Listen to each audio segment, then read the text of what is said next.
안녕하세요. 인코랩입니다. 이번 영상은 리빙샷 아울렛의 레이아웃 코딩을 하겠습니다. 레이아웃 코딩을 하기에 앞서서 와이어프레임을 살펴보겠습니다. 와이어프레임을 보니 전체 100% 영역이고요. 헤더 영역은 200이고 나머지는 200을 뺀 나머지가 가변되는 사이즈입니다. 높이를 보면은 비주얼은 400이고요. 그 다음에 컨텐츠 부분이 150에 250에 그 다음 푸터는 120으로 되어 있습니다. 그리고 살펴보면 헤더가 왼쪽에 있고 나머지 컨텐츠가 오른쪽에 있잖아요. 그러면 헤더와 컨텐츠가 이렇게 오른쪽에 있으니 이것을 감싸는 부모박스가 필요하고요. 그리고 밑에는 푸터가 들어가겠습니다. 그리고 이들을 다 감싸는 또 랩이 들어가겠습니다. 자, 그러면 레이아웃 코딩을 시작해 보겠습니다.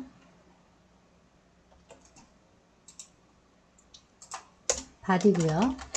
네, div id 랩입니다. 전체를 감싸죠. 그 다음에 div id 헤더와 오른쪽 컨텐츠를 담는 탑 영역이 필요합니다.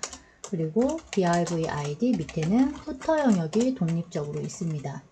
탑에는 div id 헤더가 왼쪽에 있을 거고요. 그 다음에 div id 오른쪽에 컨텐츠를 담는 영역이 있을 겁니다. 자, 헤더는 그대로 있고 그 다음에 라이트 안에는 div id 슬라이드 영역이 있고요.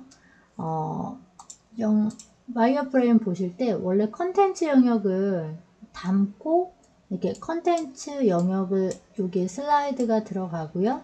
그 다음에 이 안에 컨텐츠가 있고 그 안에 배너와 탭을 해줘도 되는데 이번에는 그냥 그 컨텐츠를 만들지 않고요. 배너 영역과 그리고 탭 메뉴 영역을 그대로 쓰겠습니다. 그래서 슬라이드 밑에는 div id 바로가기죠. 네, show cut 메뉴가 들어갈 거고요. 그 다음에 div id 탭 메뉴가 들어가겠습니다. 자, 이제 레이아웃을 만들어 보겠습니다. CSS에 왔고요. 랩입니다. 그리고 그 안에는 돔으로 생각하셔야 되겠죠. 그래서 탑이 있고 탑과 푸터가 형제이죠. 그리고 탑 안에는 왼쪽에 헤더가 들어갈 거고 그 다음에 오른쪽은 라이트 영역이 들어갈 겁니다. 그렇죠? 그리고 라이트 안에는 슬라이드가 있고 슬라이드 안에는 슬라이드 밑에에요. 밑에에는 숏컷이 들어갈 거고 그리고 마지막에는 탭 메뉴가 들어갈 것입니다. 자, 이제 선언문을 작성해서 디자인을 완성을 해 보겠습니다. 위드 값은 100%입니다. 그쵸? 우선은 탭을 위드는 100인데 하이트 값을 확인해 봐야 될 것 같습니다. 400에 150에 250을 더하면 800이 나오네요. 하이트 값 800으로 하겠습니다. 자, 해서 탑은 위드가 100%이고 하이트는 800픽셀입니다. 그쵸? 그럼 푸터가 형제이니까요.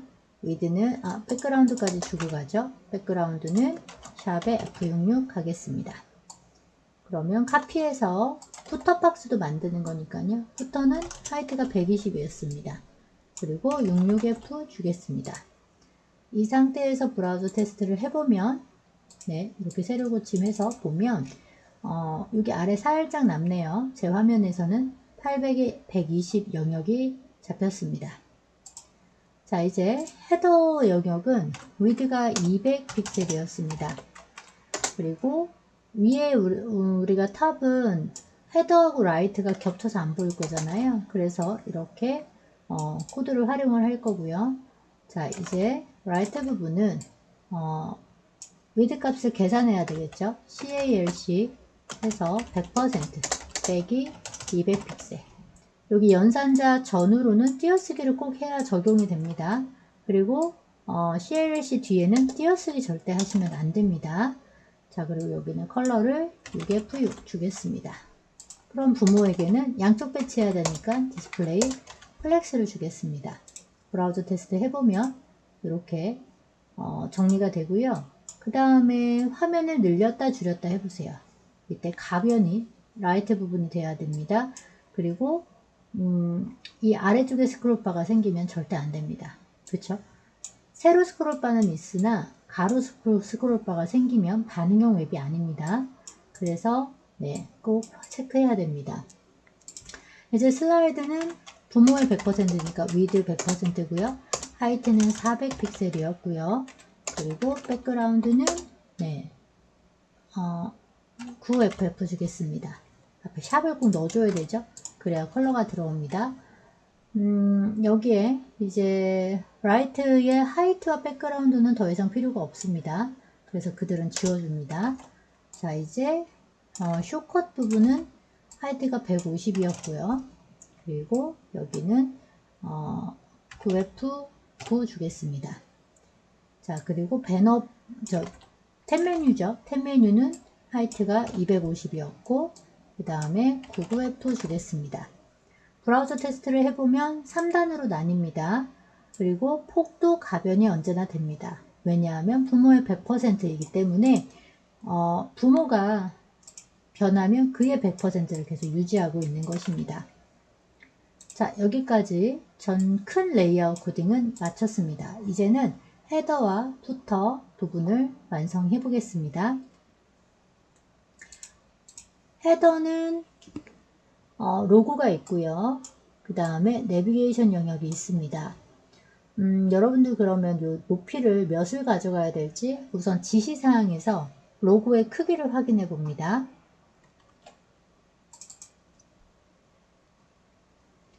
자, 지시사항을 살펴보면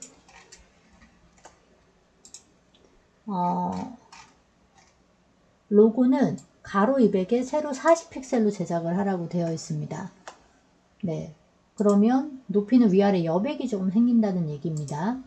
그래서 위아래 40이고 전체 여기 400을 기준으로 했을 때 여러분들이 절반이 되는지 살펴봅니다.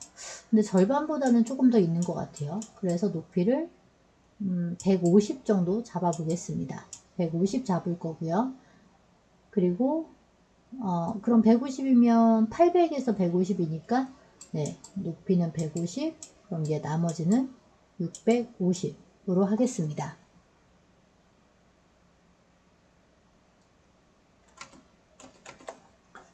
HTML을 가서요. 헤더 영역입니다. div 클래스 로고이고요. 그 다음에 내부 영역입니다. CSS에 가서 헤더 밑에 로고, 그 다음에 내부 해줍니다. 로고는 위드는 100%입니다. 그리고 하이트는 150픽셀 해주기로 했고요. 자, 백그라운드는 얘는 더 이상 필요 없으니까 여기 밑으로 내려올게요. 그 다음에 내부도 650이었고 그래서 톱 800인 거죠. 여기는 666 해서 회색으로 주겠습니다. 브라우저 테스트를 해보면 이렇게 컬러가 들어옵니다. 만약에 좀 너무 크면 네, 줄이셔도 괜찮아요. 120. 네, 그러면 여기는 680이 되겠죠. 그래서 조절을 하셔도 괜찮습니다. 네, 근데 저는 그냥 150에 650으로 하겠습니다. 비율을 보는 거니까요. 자, 이제 푸터 부분입니다. 푸터는 3개의 영역으로 나뉘어 있었죠. 똑같이 네, 200을 가면 될 것 같고요. 그 다음에 패밀리 사이트는 그보다는 크니까 250을 하겠습니다. 나머지는 네, 가변이 돼야 되겠죠. 네, 푸터 부분을 하겠습니다. 푸터는 F1, 2, 3으로 주겠습니다. 클래스 F1, 2, 3 해줄 거고요. CSS에 와서 푸터에 F1, 2, 3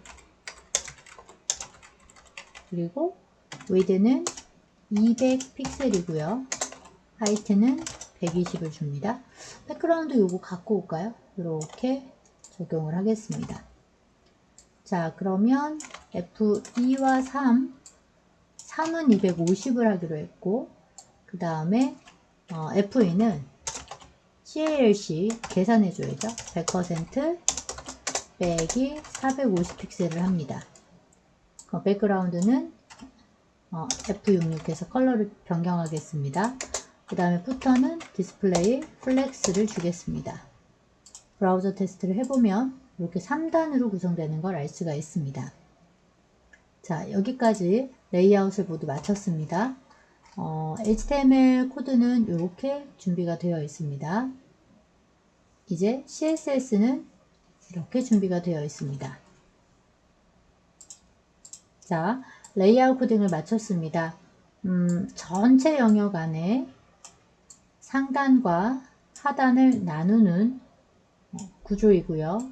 왼쪽과 오른쪽을 또 나누는 구조이고, 그 안에 슬라이드와 쇼컷과 팝업이 들어갔습니다. 이 구조를 잘 이해하고 왼쪽에 배치되는 구조를 잘 파악하시기 바랍니다. 영상은 마치겠습니다. 수고했습니다.